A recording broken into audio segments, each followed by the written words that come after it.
If there was a search engine that could identify specific podcast episodes that discuss talking points that are of interest to you and your clients. That's right. No longer would you have to listen to an entire episode or read the transcript. Well, there is such a tool, and it's called Podengine.ai. And in today's episode, we are chatting with co-founder Joe Tanarella. This conversation, he shares with us why Podengine is valuable for podcasters, advertisers, and marketers. Shout out to B2B Pod Pros, my agency that helps SaaS brands reach new audiences through B2B podcast sponsorships. If you're looking for a new growth channel, check us out. Now, let's jump into the conversation with Joe. How's it going, Joe? How you doing today? Going good. Thanks, Eric. How you doing? Yeah, no, I'm pretty good. It seems like, podcasts have really taken off, and there's so many different tools and platforms that have started to hit the marketplace, not just for like recording and production, because you've got like Riverside and Descript and some of those, but you also are starting to see tools that make discoverability a little bit easier. So I was wondering if you could share for the audience what is Podengine, and what is one of the top features that people love about it? Yeah, perfect. So one way to look at Podengine is kind of use us as an intelligence layer across the world of podcasts. And that means something different every time I say it, because what it actually means is we're extracting data and insights from each episode. And so we've got a bunch of servers and they're whirring away. I was with them a few weeks ago in my co-founder's basement over in Oregon, and they're very loud and warm. And what they're doing is they're transcribing thousands of episodes every single day. And from those transcripts, then we're plucking out useful insights, which we then make searchable to podcasters, to marketers, to agencies. And one of the most useful features that they use it for, so most of our customers are guest booking agencies. And so the reason that we're targeting those is that a few took us through how they actually search for interesting podcasts for their clients to go on. And they said, look, what we do is this. They showed us how they Google or they use other tools. And it just took them so long. And then they find an episode that might be of interest, and they actually listen to it on 2x speed to find interesting hooks to use in the outreach to the podcaster. The podcast email address is probably incorrect. And they showed us this whole process, and we're like, well, I think we've got something on our hands here. So we're going to help those guys first. So that's what we've been doing. There's a bunch of other products we're building, but I can bore you with that later. Yeah, no, I know that process. And that was my process before I started using your product, where I go to Google, type in like top podcast for maybe senior IT professionals. And then I would see like lists of articles that come up, and here's the top 20, here's the top 10, whatever. And then you go look at those lists and you see like 10 different podcasts. It turns out half of them are not even live anymore. The last episode they recorded was like a year ago. And so you can actually waste your time searching podcasts that are no longer live. And then the other thing too, I think this is important for the guests to know, is that Apple Podcasts is similar to what Google was like 15 or 20 years ago, where unless the keywords are in the title of the podcast, probably won't come up. A good example is my podcast, Innovators Can Laugh. I only interview European startup founders, but because I titled my podcast, Innovators Can Laugh, somebody searches for a European startup podcast, my podcast never shows up in Apple, right? But that's specifically who I interview. And so if you're trying to get on a podcast that's specifically for European startup founders, you would totally miss my podcast unless they're using a tool like Podengine.ai. What are some of the ways that brands can get started, or these agencies that are looking for the tool? I mean, how easy is it to get going? I would love to say it's extremely easy, and it is extremely easy to sign up. There's a free plan where you can use the tool without even having to log in to start with. If you log in, there's a freemium plan where without even paying, you get access to more data, more search results. And then we've got a super generous kind of price tier at the moment. We're kind of figuring out kind of what prices should look like. And in the meantime, it's super reasonable. If you'd like to get started, you can just send me an email at joe@podengine.ai and happily give you a month for free. In terms of what that looks like, I mean, there's a few different ways you could use it. You've got the search engine, first of all. So something you just said then about your podcast brought to mind an analogy, which is imagine you're searching Google and you're only searching the page title and page meta description. Like, it'd be crazy. It just wouldn't be acceptable in this day and age, and Google certainly wouldn't be as popular as it is. And so kind of an analogy I like to talk about is we're actually making the whole page body searchable. And obviously we're talking about the transcript in that sense. And so there's a bunch of search filters you can use. It's all accessible today. Over the next few weeks, and over the last few months, we've been working on something particularly exciting, which is making 20 plus new filters available. And so you mentioned, if somebody's looking to be interviewed by someone who talks to startup founders, what we're doing is we're looking and we're kind of guesstimating what type of person is being interviewed on this podcast on an episode basis. And then we can roll that up to the podcast level as well. So instead of having to search for individual keywords necessarily, you can search for the proxy, because they're just a proxy for actually who is being interviewed. You can search by topic, by guest type, by brand, is it being sponsored, and so on and so forth. So there's a ton of new filters coming online soon. Alongside the search functionality, we also have a media monitoring arm, which is basically Google alerts for podcasts, where you can just know if you're being talked about or your competitors being talked about. Awesome. The search filters is what I love most. When I was using your tool, I was able to look for podcasts that at least had published an episode within the last month. And that's very, very important if you're doing research, right? You only want to look for podcasts that are still live, that are still active, and you just don't want a list of podcasts to appear. Several of those could no longer be active. So there's a huge importance on the filters, what you're able to research, not just keyword level, but then also, by language or by location. Those things are very, very important for people in the business like me. Obviously, I can imagine the podcast booking, agencies don't want to book their client on podcasts that are based in Singapore and they're in California because of the time difference, right? So you can't stress enough the importance of those filters. Okay, so what's coming down the roadmap? You said 20 new filters that are going to make, people's lives easier. Anything else that you want to share with us?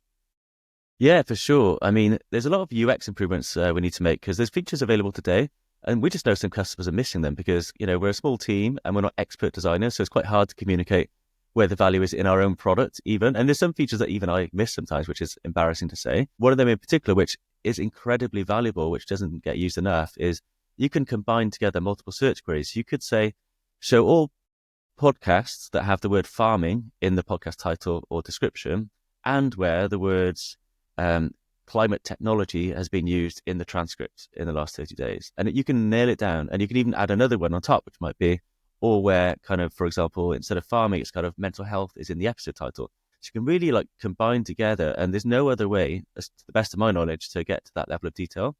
And we've just released a new filter, which is show me all podcasts that interview guests. And that's an example, and that's live today. And that's an example of one where we're using LLMs, large language models, to extract data. So I mentioned the other filters coming online. So they're being processed now, which is really exciting. Something I find particularly exciting as well is that we're kind of going to unleash, we don't know what to call this just yet.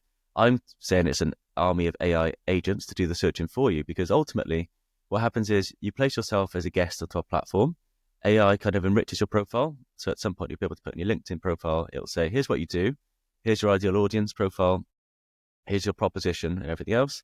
And because our AI knows everything about you, it can also do the searching on your behalf as well. Instead of having to go to our platform to do the searching every single day, you'll have AI agents doing the searching for you, add into your list, and at some point over the next couple of months, they'll also create the outreach for you as well.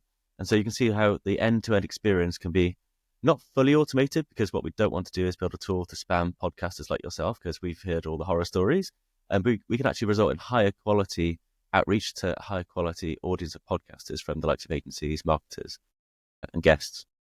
That's a good point. I get pitched almost daily by podcast booking agencies wanting to get somebody that they represent on my show. But never has an agency actually taken a screenshot and say, hey, we realized that you had a conversation with so-and-so about this topic, and maybe show me a screenshot of what we were talking about, climate change, for example, or whatever, right?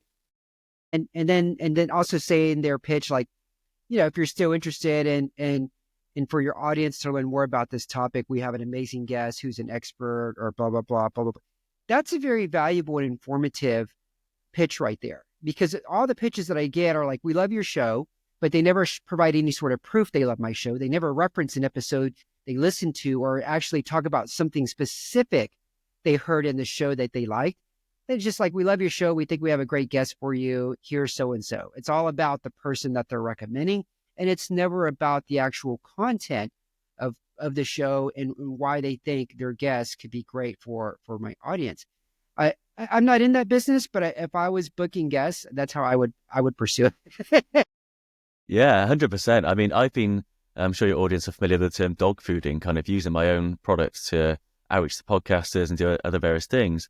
And actually, I've got this little system now where it's scarily useful, right? So I've got my guest profile. I can find interesting podcasts, and I've got just my own sort of prompt, which looks the whole transcript and plucks out to a timestamp level when they've mentioned something interesting that I want to talk about, right? So I could say for you, and could be fully automated, and it will be at some point in the future. You talked about podcasting. You mentioned guest booking at the 3rd minute with this guest, but I realized that over the last 10 episodes, you haven't mentioned which databases someone could use to supercharge their guest booking. Today's like my client is Joe, and he blah, blah, blah. And so we can look at the white space. We look at what you have talked about and what you've not talked about that the client could be an expert in. So that isn't possible today, but over the next few months, we're really kind of innovating that area, and I'm really super excited by that. Okay, I'm going to ask you, I'm going to put you on the spot. That prompt that you have for yourself, can you do that for me as well? Yeah, I'll share it with you. You know, I spend a lot of time like optimizing prompts, and a new model comes out. I'm like, oh damn, I got to go and try that new tool. Like, I've got shiny object syndrome. I'm in Claude, I'm in OpenAI. I'm trying their new models. I've actually got some local models running as well, which are particularly interesting. Not as powerful, but just blazing fast. And so, yeah, I will actually share these with you after. Yeah, absolutely. Because I want to go on podcasts as a guest and talk about podcast advertising, how they can actually increase trust for a brand and innovative ways that we're innovating podcast sponsorships in the B2B space. The old school way, as you know, is like, okay, let me see all the podcasts that are out there that are B2B marketing, and then trying to find out, okay, which ones are active. Even using filters that streamlines the process helps, but using a prompt like that takes it to a whole other level. And it's going to increase my response rates from when I do start pitching to go on a show. So I think if you could share that prompt with me, then this can make for an interesting, very, very interesting. You come back on the show and I'll be like, hey, we talked about this prompt. Here's the results that we did from using this. Okay. Very, very cool. My AI agents will outreach to you accidentally. I have to tell them not to. Yeah. I got pitched to be on my own show. Hey. Yeah. Okay. All right. I got some rapid fire questions for you. Okay. What's the most interesting thing you've done, Joe, in the past 26 days? Wow, 26 days. The most interesting thing I've done. That is a great question. I went camping in my camper van with my wife and my young boy, who's 2.5 years old. And more specifically, we went to this zoo/theme park combination, which, yes, it was as good as it sounds, down in Devon, it's the south of England. And the theme park during the week is closed. But if you camp on the theme park campsites, then you can go in at any point. And so there was one point for a few hours where it was just my son and I, and had the whole theme park to ourselves, not a single other person there. And it was fantastic. I really appreciate it. That is so cool. Yeah. It was eerie. It was like a zombie apocalypse film. There's nobody else there. It was crazy. Yeah. Now, I don't want to do the camping part because I'm not a camper, but just to be in the theme park with your kid, I can totally see the fun in that. Yeah. Yeah. Okay. Very, very cool. All right. Another question for you. What is one of the best advice you ever got from maybe a parent or a good friend? It could be advice about life or work. Wow. That's a very good one. I think actually I can apply this to kind of work, which is maybe a bit boring, so I met my co-founder Luke 15 years ago, where I started freelancing for him in marketing and development and whatever else. And I am always overly optimistic with timelines, and I'm a little bit naive on that front. And I've never learned from those mistakes, in all honesty. But I do remember 15 years ago, he said, anytime you give me a deadline or a timeline, just multiply it by 2.5. No matter like how accurate you think it is, just at least double it. And then just tell me that, because I want to be realistic. And even now he still says the same to me. Like, I can't nail that. But yeah, that's always been useful, and something I live by. Another one, which is actually springs to mind as well, is from Richard Branson. So Richard Branson, which is if somebody asks you to do something and you're not sure how to do it, say yes and then learn. And I've kind of lived my life by that. I show integrity and transparency. I do say, look, I'm not quite sure if I can do this, but I'll give it a go. And it's always kind of opened up doors for me. So I do like that one as well. I like that one. It's a very good one. Okay. That actually answers my next question. I was going to ask you, what's a quote that's sort of like your life motto? And I think that's a perfect life motto right there. That one. Yeah, I think that would be it. I mean, I can ask that as well. Another one, which is, everyone's been through lots of tough times during their lives, and, colleagues and friends don't always know what's going on. And so if somebody kind of maybe snaps at you or responds in a way that you didn't quite expect. Something I live by is everybody's fighting a battle that you can't see. It's kind of like, well, just let it slide for today. They're probably going through something. Just ask how they are, and like take that side of it, and don't react in a negative way. So yeah, I kind of live my life by that as well. Totally agree. Totally agree. Joe, thanks for coming on this show. Where can people learn more about you and connect with you? So LinkedIn is the best place to connect. Joe Tanarella. Or you can email me at joe@podengine.ai to get a month for free, or podengine.ai just to sign up. All right, fantastic. I'll put links to Joe's LinkedIn profile and his website for everybody listening. This is Eric signing off. If you enjoyed this, tell others about it and hit that subscribe button. Thank you. Thanks, Eric.